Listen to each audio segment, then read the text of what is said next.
Yo, what's going on, Knoxville? This is DJ Crowley here with 90.3 The Rocks, Simmer Down, and Bulldog Media. Once again, Real Big Fish is in the house, man. What is going on, guys? Hey! Hello. It's been, quite a while since we've talked, and actually the first time I interviewed you guys was one of the very first, if not the first interview I ever did for the radio station. So cool to have you guys come back and, do it again. It's great to be back. So obviously, man, it's great to chat with you guys. Over 20 years plus as a band. Congrats on that. It's unbelievable. Yeah, next year is the 25th year of Real Big Fish being a 25. being a thing. 1/4 century. Quarter century. That's pretty intense. 91. So I mean, you guys are doing like 250 shows a year. You're Yeah. throwing out records still. What's the key to this longevity, man? Well, people still come to see us. That's about it. We're really lucky. We have a lot of fans that like the music and want to see us play live. And we try to put on a really good, entertaining show. And the two go hand in hand. They really do. I mean, and I want to talk about this live show for a second.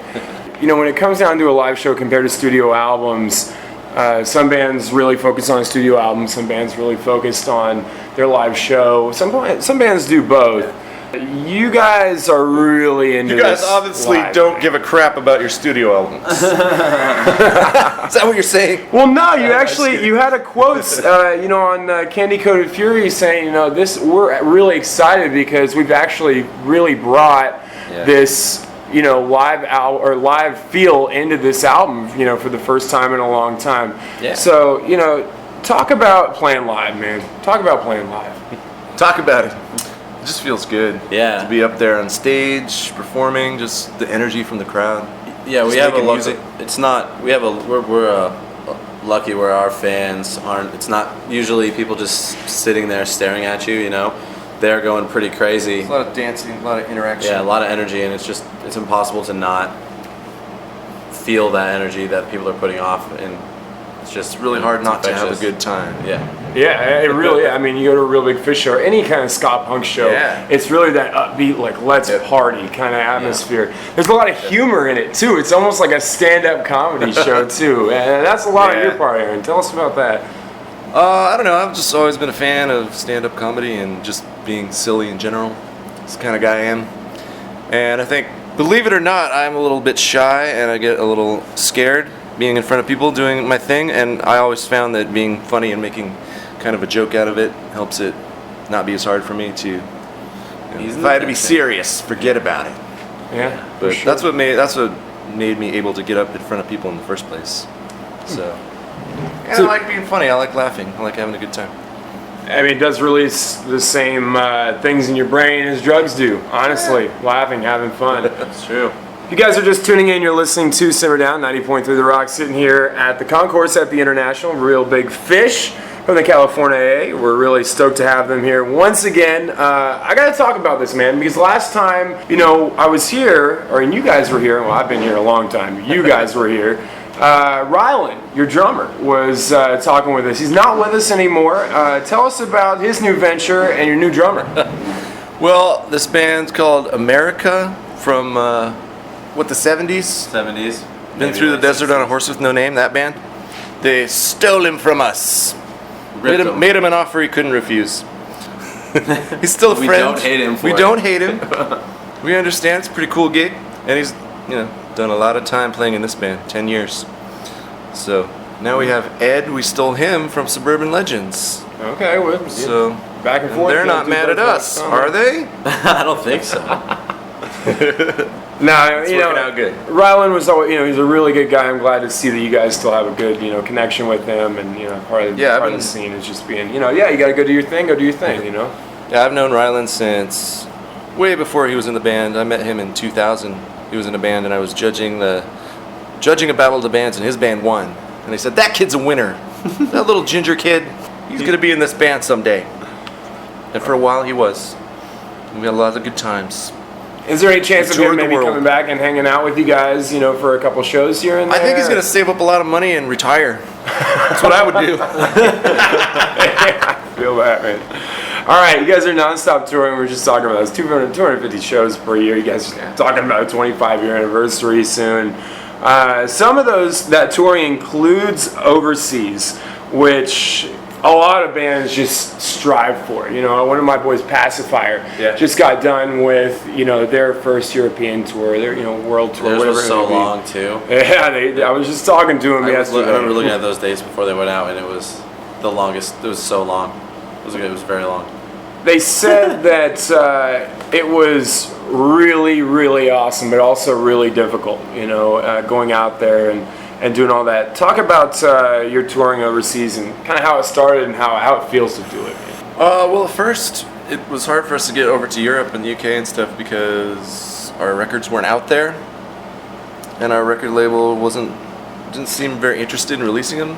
But we knew we had fans. We knew there was a ska scene over there, and it took the internet and the Napster coming out, and people were getting our music, and then we decided that, and we knew that enough people knew about us, so we just booked our own tour there. Our booking agent didn't even want to book us over there. Said, nobody knows you, but we did it anyway, and the whole tour was sold out.